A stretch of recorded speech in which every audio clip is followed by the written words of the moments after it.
welcome back to the channel. If you're a house hunter in the Edmonton or Camrose region and you've written an offer on a home in the last week, chances are you've been involved in a multiple offer situation.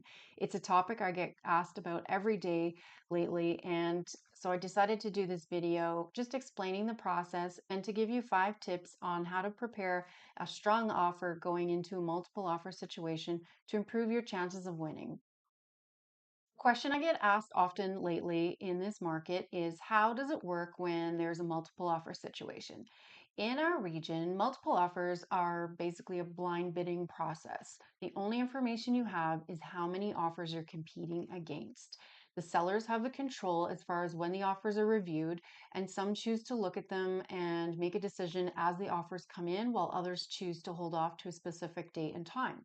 Now, if they change their mind, anytime throughout the process, they have the ability to do so. So, for example, if a property is listed on a Thursday and the sellers have decided that they're going to wait until Sunday at 3 o'clock to have all offers presented and reviewed and make a decision, should an offer come in before that and they decide they want to have a look at it, they can absolutely do that, negotiate, and accept the offer if they so wish. Makes it a little tricky if you are planning on submitting an offer last minute. So if you are thinking about competing, you need to get your offer in as soon as possible. The other thing to consider is that if you don't want to wait until Sunday at 3 o'clock, if that's their selected time, you could have your agent submit what we call a bully offer. Now, a bully offer generally has no conditions. The price on the contract is asking or more than asking, and it has a specific deadline where the sellers have to respond within a very short time frame. So, for example, maybe the house is listed at 425. The bully offer is offering 435, no conditions, and you have 2 hours to respond. In that case, a seller may choose to accept that offer. Some sellers may consider that a little pushy and off-putting, and they just won't negotiate with that person at all. However, they risk the chance that those people are very serious. It's a one-time offer. They've got 2 hours to get an answer to them. And if they don't, they might walk and buy their second pick. 5 things to consider when prepping an offer on a multiple offer situation are number 1, closing date. Easy to find out what date would work best for the seller. And hopefully, if that works for you, you can have things align and that will make your offer stay on the table as they're sorting through the multiple offers. Number 2 is deposit. Now, I know that some of you have your funds tied up in a TFSA, an RRSP, or maybe even in the equity of the home you sold, and you're not going to have that cash until closing. However, you want your deposit to be as high as you can possibly do, because if 2 offers are the same, they're going to go with the one with the higher deposit. So that's why that's important. Number 3 is conditions. I'm not saying don't have conditions. Absolutely have a home inspection, have financing if you need them. Those are important safety nets that most buyers need to have in their offer. What I am suggesting is shorten the time frame that you're going to complete those tasks. Talk to your mortgage broker before you even go house hunting and say, okay, thank you for the pre-approval. Once I write an offer, if I'm in a multiple situation and I need my offer to look as strong as possible, what's the minimum number of days you think you need to wrap up my file? And you're going to go with that. Same with a home inspection. There are many home inspectors out there. I work with 4 or 5 that I refer to all of my clients. They're all fantastic, and we can generally get someone in within 24 to 48 hours to get things wrapped up quickly for you. Number 4 is extras. This is not the time to be asking for the barbecue or the patio set to be included unless they're listed as negotiable items. Do not put them on the offer. Trust me. Just have your agent list what is noted on the listing as inclusions. That's generally appliances. Maybe they do want to leave a play set or a barbecue or something like that. If so, great. But if it's not on there, don't include it. Again, it goes back to if 2 offers are the same, that's just an easy way to get yours tossed aside. Number 5 is price. Now, this is tough for first-time home buyers. It's also tough for people coming to our province who are not used to our market conditions. Everybody has a different opinion on this. Nobody wants to get ripped off or pay over asking if they feel like they're going to end up overpaying for this property and not recoup their money when they go to sell it.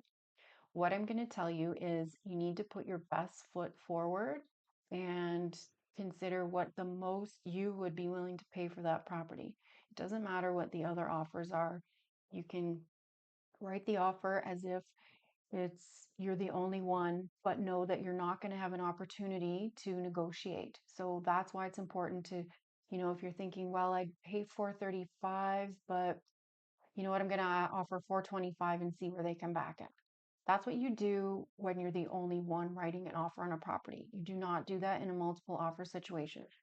So, I ask my clients, if I call you later on and tell you the other offer won because they spent 435, are you going to be disappointed that you didn't offer 435 or more? And sometimes the client says, you know what, no, it's not worth that to me. And other times, I have had clients, lose in multiples. And when we find out what it sold for, they're like, oh man, if I had known that, I totally would have spent that on the house. So think about what you would spend on that home. How much do you love it? Does it check off all the boxes?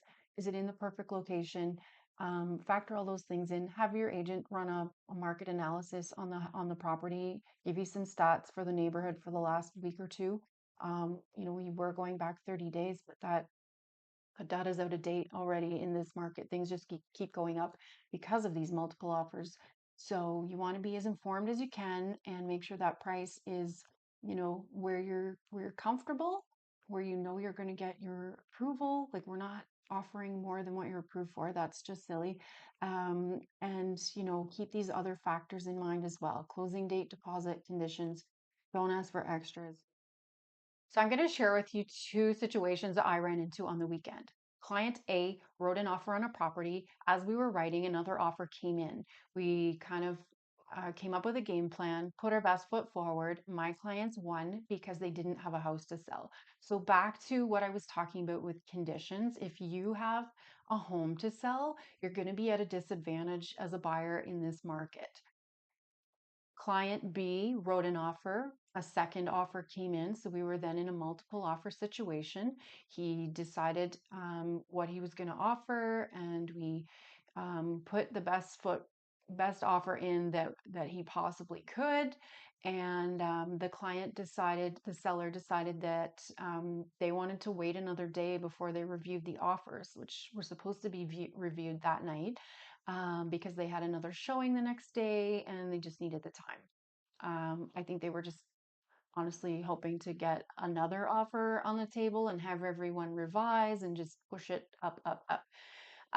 So we decided to hang in there, wait the 24 hours. But before the 24 hours was up, we got another call and they wanted an additional 24 hours. My client felt like he was getting screwed around and didn't want to waste time missing out on other potential properties, hanging around to find out if he was going to win this one or not. So we pulled our offer off the table.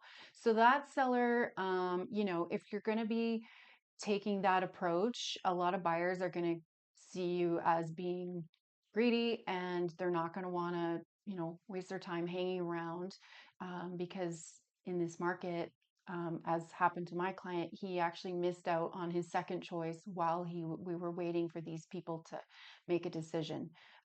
So things can happen that you don't expect. Work with an agent whom you enjoy spending time with because in this market, you're going to be looking at a lot of homes. You're going to probably be dealing with a few multiple offer situations. Make sure that agent that you're working with is someone that you trust. And, we're not trying to squeeze extra money out of anybody. If I tell you, um, that you need to spend at least 10,000 over asking, because I know from experience that when we're competing against two or three other people, offering list price, it's just not enough. Unless your offer is unconditional, but a regular offer with conditions, you need to be going in at more than that. That being said, let's talk briefly about budget. If you have a pre-approval for 450,000, my advice right now is to focus on homes that are maybe in the 425,000 price range, so that when you do end up in multiple offers, and you probably will, You have a little bit of a buffer so that you can offer over list and still be confident in your offer, still be confident that you're going to get your financing approved. Because if we're shopping at your max budget, you don't have that flexibility. And in a multiple offer situation, I can pretty much guarantee you that offering list price is not going to cut it. Well, that's it for this video. I appreciate you tagging along. I hope you found this video informative and interesting. I wish you all the luck in your next multiple offer situation. If you have had an experience lately that you felt was a little shady, or maybe you were the winner of a multiple offer situation, I'd love to hear about it. So please leave a message in the comments section below. Again, I'm Amy Schmidt at eXp Realty in the Edmonton and Camrose region of Alberta. If you or anyone you know is thinking about buying or selling in my area, please reach out. You can contact me anytime at 780-243-8346. The rest of my contact information is in the description below. Also, if you have a topic or a question for an upcoming video, feel free to reach out with that or leave a message in the comments section below, and I'll be sure to cover it in an upcoming video. Thanks for watching.